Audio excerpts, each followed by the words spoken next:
थोड़ी सी उसकी वजाहत कर दूं। और दूसरा ये हिना रबानी खर साहब का वहाँ पे जाना, मैं समझता हूँ, मैं मौलाना की एक अपनी सोच है, मौलाना चित्राली साहब की, लेकिन हमारे लिए बाइस फ़ख्र है कि पाकिस्तान में एक ख़ातून वज़ीर आज़म रहीं और एक ख़ातून वज़ीर मुमलकत बराए ख़ारजा अमूर जो हैं उन्होंने काबुल जो है विज़िट किया। मैं समझता हूँ उसकी एक सिंबॉलिक वैल्यू है और उस वैल्यू को जो है हमें उसका एहतराम करना चाहिए। और वो जिस तरह परफॉर्म कर रही हैं, इर्रिस्पेक्ट ऑफ द फैक्ट कि जेंडर क्या है, हमें परफॉर्मेंस देखनी चाहिए। यहाँ पे जेंडर बायस जो है उसको मद्देनज़र नहीं रखना चाहिए। हम यहाँ पे कि किसको वो काबुल में एक्सेप्ट किया जाएगा या नहीं किया जाएगा, उन्होंने तो कोई एतराज़ नहीं किया हिना रबानी खान साहबा के वहाँ पे जाने पे।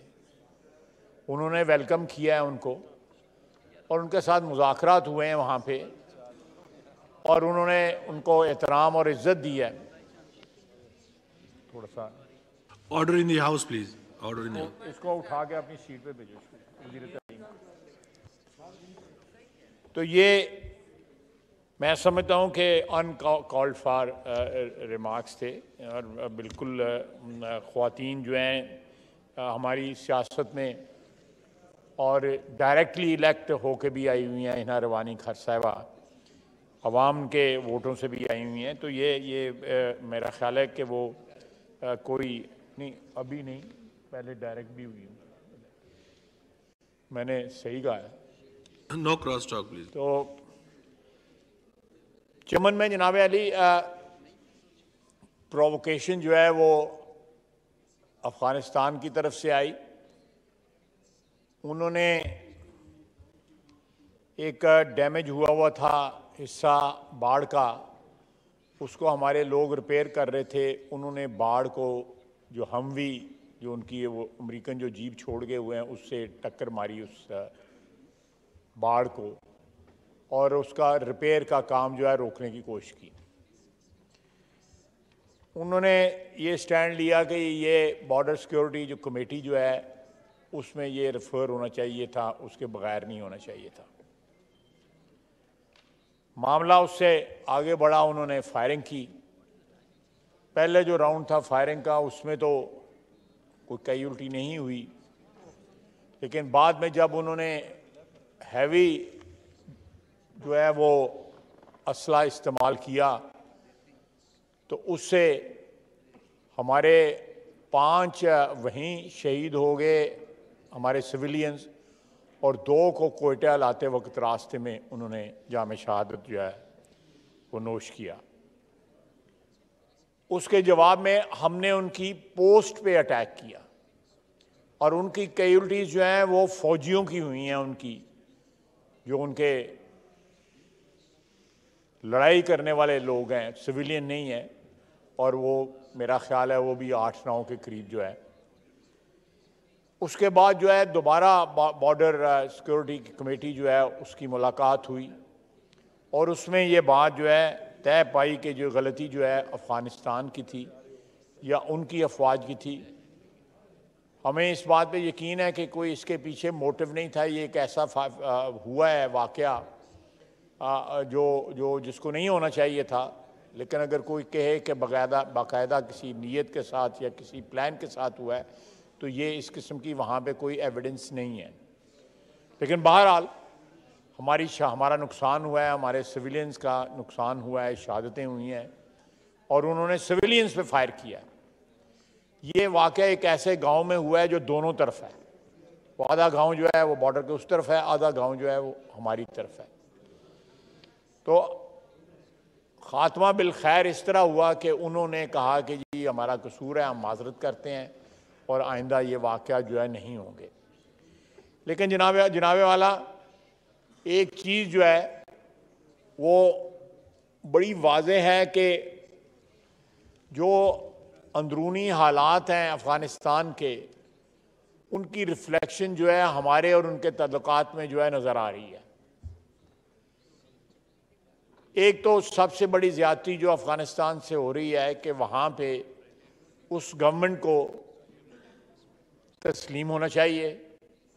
उनकी जो इकनॉमिक इस वक्त डिफ़िकल्टीज़ हैं, वहाँ पे फाका कशी है, बच्चे जो हैं वो फाकों से मर रहे हैं। बजाय इसके कि जो है दुनिया जो है बाकी जो दुनिया जो उनकी मदद करे, उनका जो 6-7 बिलियन डॉलर जो था वो अमेरिका ने वो भी बंद कर दिया। हम हमसाए हैं और उनके लिए हमने पिछले 40 साल से नुकसान उठाया है।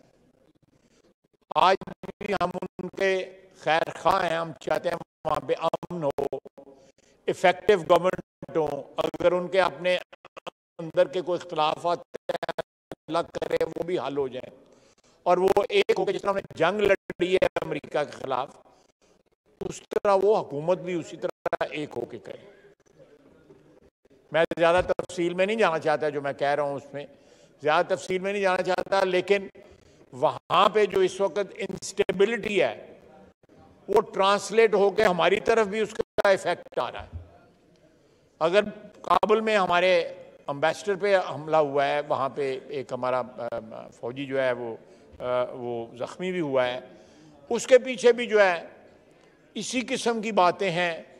हम उनको काबुल गवर्नमेंट को जो है ब्लेम नहीं कर रहे, लेकिन हम उनके खैर खा हैं, वेल विशर हैं। हम चाहते हैं कि उनके जो अंदरूनी इस वक्त मामलात हैं वो सेटल हों और वो एक इकाई हो कि जिस तरह उन्हें जंग लड़ी है उसी तरह हुकूमत भी करें, बजाय इसके को फैक्शनल जो है वहाँ पे इन्फ्लुएंस के जो है एरियाज जो है क्रिएट हो गए हुए हैं, जो बाज़ औक़ात इंडिपेंडेंटली ऑपरेट करते हैं। वो एक हुकूमत के या एक सिस्टम के उस पर ऑपरेट नहीं करते। जिसका जो अफ़गानिस्तान का जो अमन है वो इस बात का मुतकाज़ी है कि हम उनके साथ जो है पूरा तावन करें और तावन हमारा रहेगा। ये हमारे फ़ायदे में भी है और उनके फ़ायदे में भी है। वहाँ अमन होगा, एक कनेक्टिविटी जो है वो रियलाइज़ हो सकेगी, जो ड्रीम है हमारी कि हम उसके ज़रिए जो है सेंट्रल एशिया को, रशिया को, दूसरे ममालिक को जो है हम अप्रोच कर सकते हैं। तो मैं समझता हूँ कि ये फ़िलहाल ये मामला जो है बखूबी जो है वो सेटल हो गया है। नुकसान हुआ है, हमारा नुकसान हुआ है, अनप्रोवोक्ड अटैक उन्होंने किया है, लेकिन उन्होंने एक अपॉलोजी की है और ये मामला जो है वो वहाँ पे तय पा गया है। मैं चाहता था कि हाउस में इस मामले के ऊपर खासी बहस व तमहीस हुई है, मैं क्लैरिफिकेशन देता। और आखिर में फिर कहूँगा कि चित्राली साहब को एक्सेप्ट करना चाहिए इस बात को कि हिना रबानी खारसावा हमारी हुकूमत का हिस्सा हैं, हमारे लिए वो बाइस फ़ख्र हैं। और अगर वो जाती हैं बैरून मुल्क जो है वो पाकिस्तान को रिप्रेजेंट कर रही होती हैं, उसमें कोई जेंडर किसी को रिप्रेजेंट नहीं कर रही होती। बहुत बहुत शुक्रिया। जी मोहतरमा मरियम औरंगज़ेब साहिबा।